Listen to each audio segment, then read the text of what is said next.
Hey everyone, and welcome to this edition of And Just One More Thing.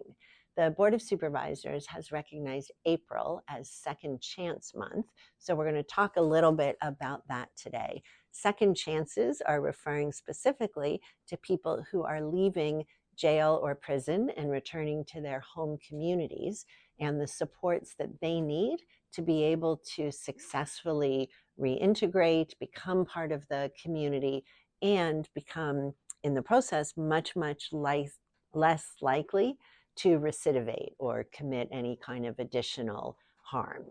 I am a very, very firm believer that the more supportive we can be to these folks when they are coming home to their communities, the safer our communities will be, and the stronger and richer our entire community can be. So hang on with us, and I will introduce you to my guests this morning, both of whom have lived experience in the carceral system and are now thriving as a result of our Second Chance programs.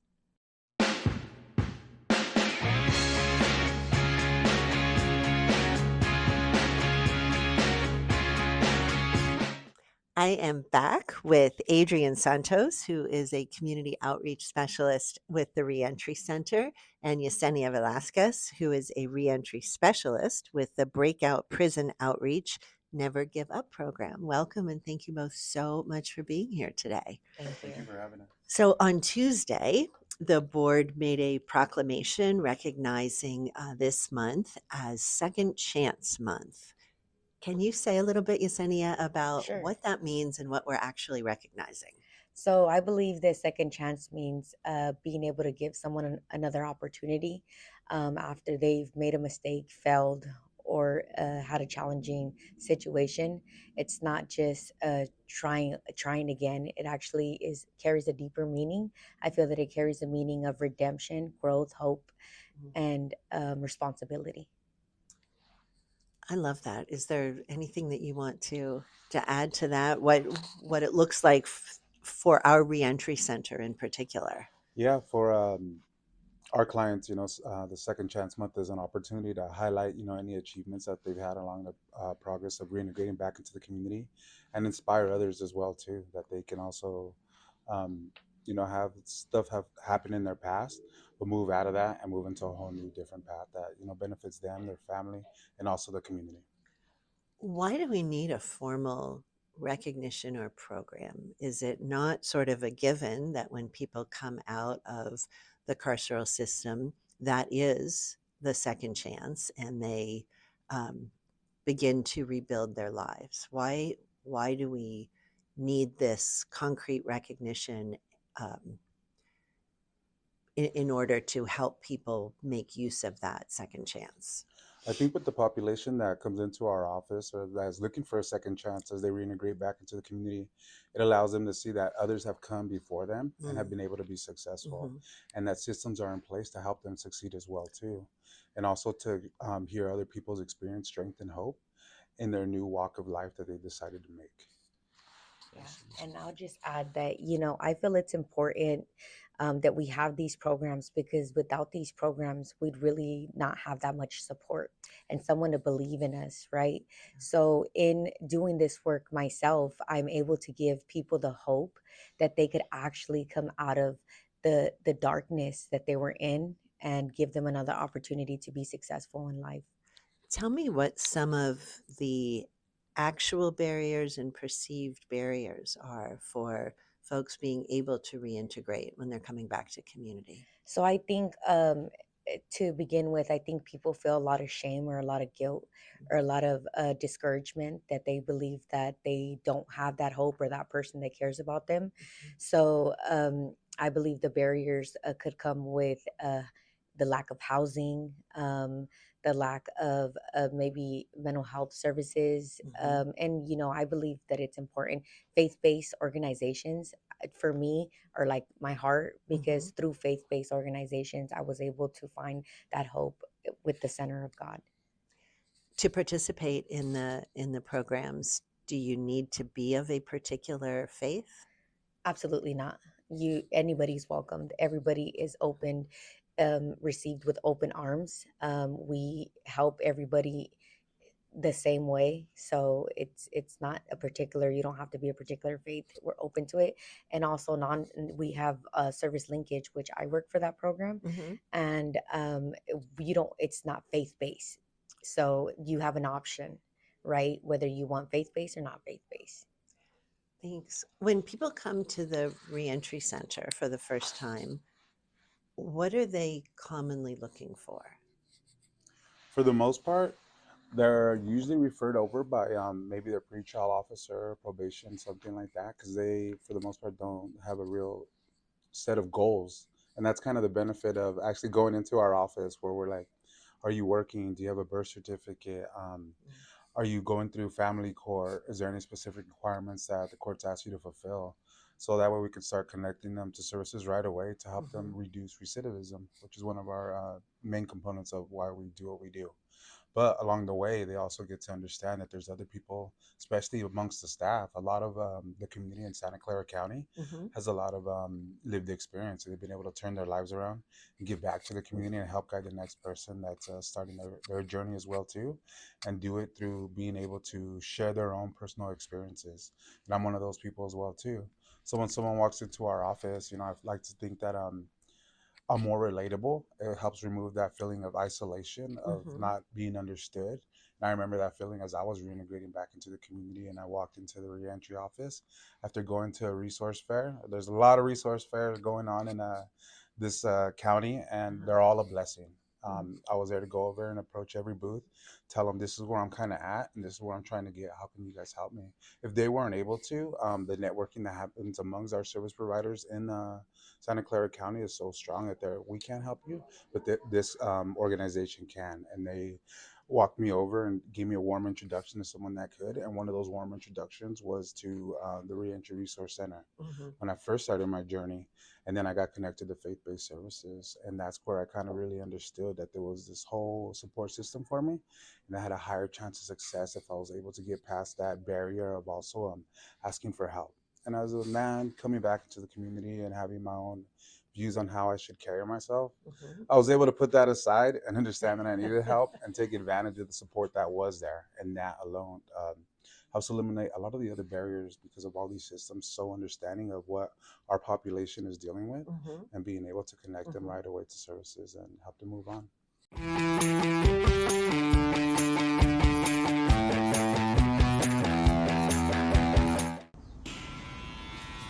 So you haven't moved around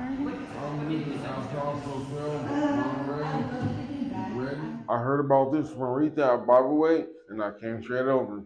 And I feel a whole lot better than what I did before. I don't have no hair.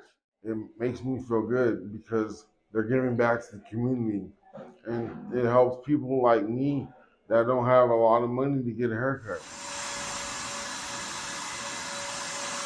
So for us, it means a lot of things. It means connecting to the community, helping the community, bringing awareness to the community as well, and just giving some type of relief to the community. Because haircuts are pretty expensive, and we're hoping to give a way for people to come in, feel good, have somebody listen to them, be a little, therapist for a second. And yeah, just social support for sure.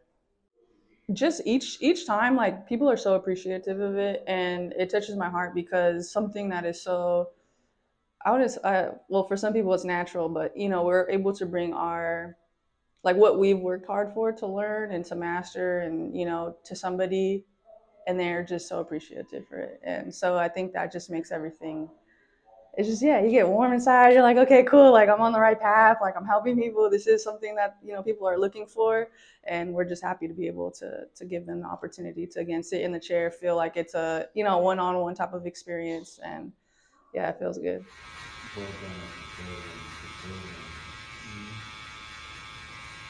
I was looking for a haircut anyhow. Now, I could do some of the things that I wanted to do. Well, first of all, go get cleaned up and go to another interview that I had for a job. This comes in perfect. They have a lot of help for people that are coming out of the system, and they kind of guide you along in the step in the right directions. Most of it's up to us. what steps we want to take, what route we want to go.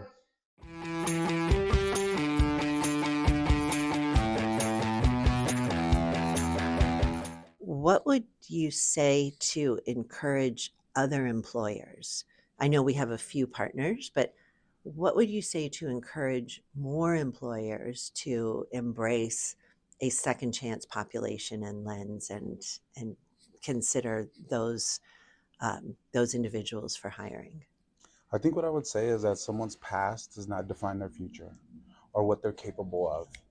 What we have seen through the reentry and the organizations that are out here in Santa Clara County is that when someone gets a support or assistance or peer mentoring, they really tap into this potential they never knew that they probably had, or how much of an asset they can be to the community instead of having that view on themselves like they were a burden to the community. And I know that personally. And I was able to do my transformation and start to build a career for myself through Santa Clara County's ESUP program that's connected to reentry. So reentry had almost the clear path for me lined up to be successful and not just provide me a future or positive change for myself, but generational change. I remember coming to our office, and it was our 5-year anniversary around the time that I started. And there was a guest speaker there for the grand opening in our South County office where I'm currently working at. And she said, this is generational change what we're doing. And I completely understand that now, because going through the process, tapping into support systems that are readily available here, putting my own pride, ego, and differences to the side, and really putting that hard work into getting where I wanted to be, allowed me to discover that I wanted to be more to my community. And through other support systems, I have been able to. I've been able to do the peer mentoring certification program that is offered through Reentry as well, that's connected to San Jose City, to fine tune what it is that I realized was this this passion that I have for helping people.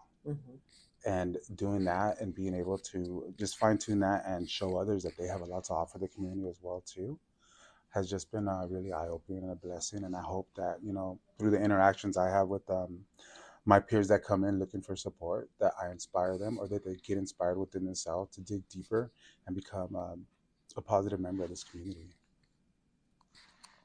I would love that, to inspire employers. And and I tell me just more about wanted- your experience. I just wanted to add to what he said and what we could tell other county employers. I believe that people change, right? And if we believe that people change and they have an opportunity to grow, to become productive members of society and to contribute back to the community, and they're not defined, rather than being defined by their past, it gives them an opportunity to redeem themselves, right? So just embracing them and allowing them to believe that we're all humans, right? And we all make mistakes, but just giving someone a second chance really will tap into the potential, right? That we believe that we don't have, but we do.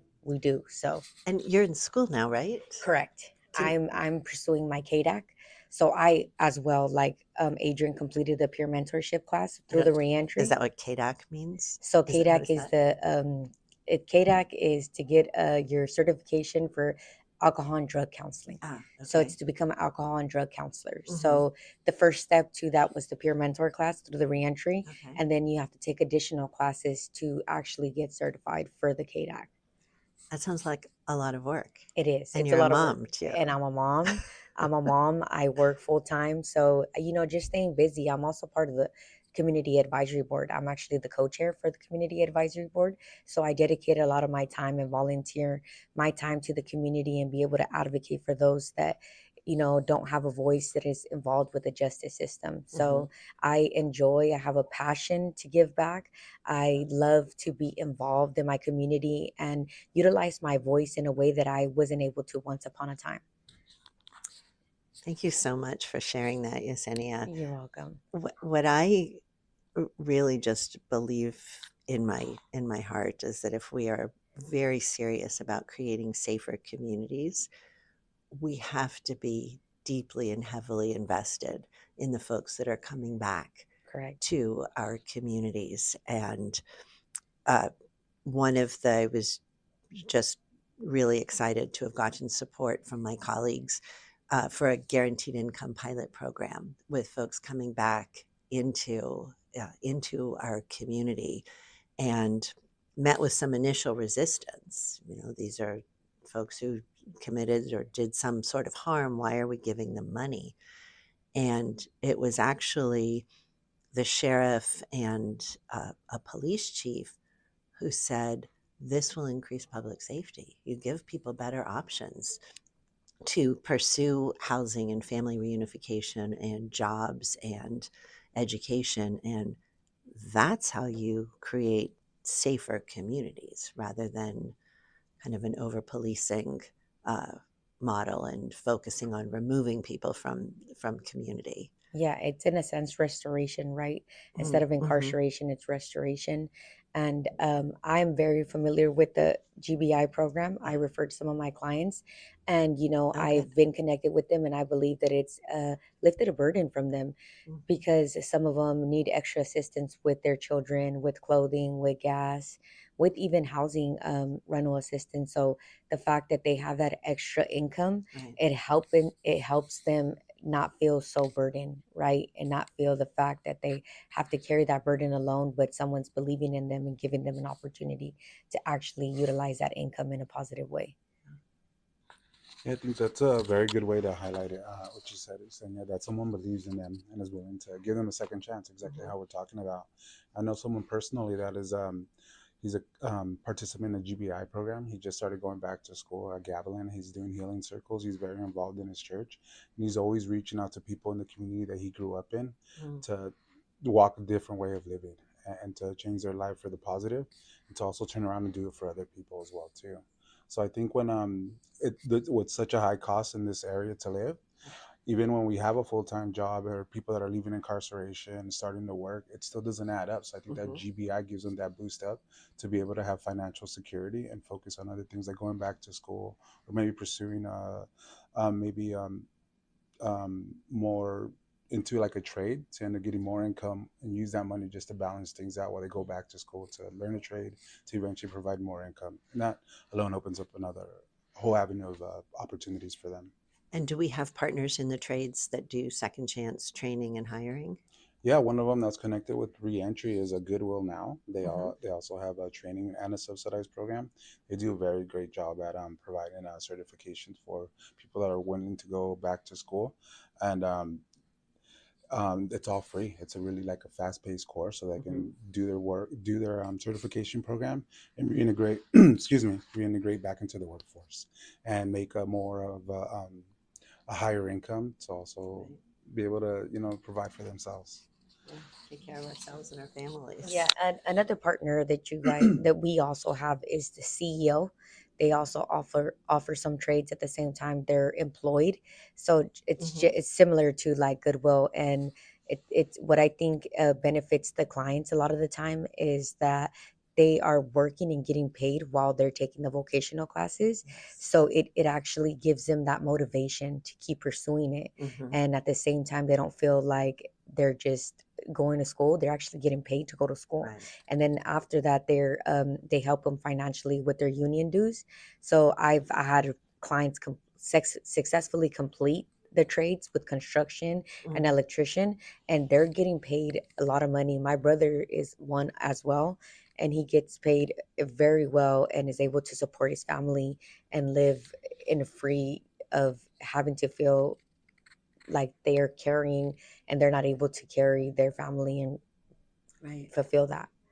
Right. That's kind of all we want is to be able to take care of ourselves and our families and have that dignity and ownership and ability to make choices. I admire both of you so much. I'm really impressed by your journeys. Love the work that you are doing right now. I think our county is very wise to have invested for so long and so deeply in our reentry services and network. And we seem to have to talk about budget all the time now. But I think that the long-term, short and long-term impact of this work is so impactful, and frankly, I think saves us money in bigger expenses downstream. We don't want people in our jails. We want people in the communities working and taking care of their families. And thank you for being examples of that. And thank you for listening. I'll be back with just one more thing.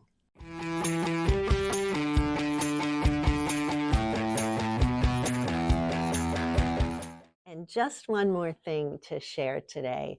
Before I served on the Board of Supervisors, I was a member of the Commission on the Status of Women. And as part of my role as a commissioner, I volunteered as a jail observer in the Elmwood women's units. And that was an incredible opportunity, frankly, for me to get to know these women, to hear their stories, sometimes learn about the tragic circumstances that led them to be in jail. Much more often we talked about what would come afterward. On any given day in our community, about 70 to 80% of women who are incarcerated are moms. So we have to think both about the population that is in our custody and the children of those folks, and what kind of impacts that experience will have on them, and what kind of support we need to provide for that community as well. So I'm just deeply grateful to have had the opportunity to speak to women while they were living at Elmwood, and be able to use their stories and their lived experiences as I shape policy now as a supervisor. And that was just one more thing.